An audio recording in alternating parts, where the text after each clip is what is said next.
Seaweed. You eat more with chicken?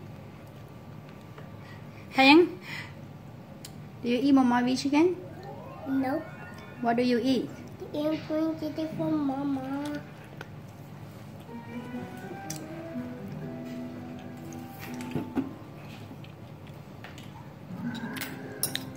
I'm gonna put it down with the knife.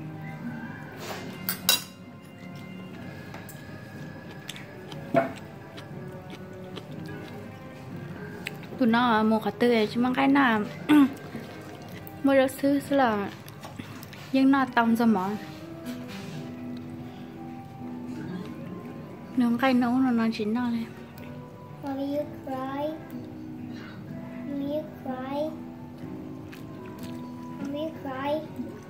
You see me cry? Yeah, why say I cry? You say my face look like mommy cry? Yeah.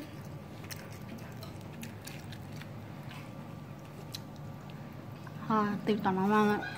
Chú nó anh cầu xưa. Thế nó mỏng mì càng cầu xương.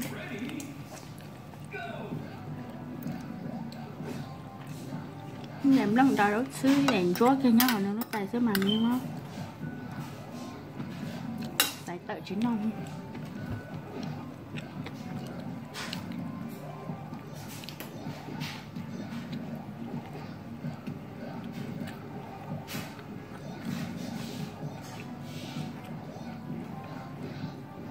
Cái nước này là bùa thì nó sẽ nó mà cho gì chỗ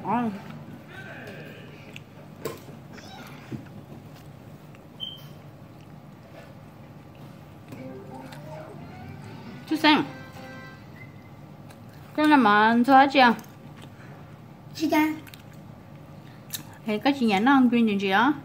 Yeah. Give me that bread, you. Give me that eat too. If I grown up, I can be a.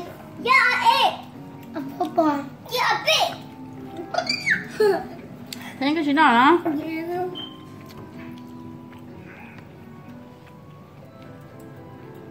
có sang á face có sang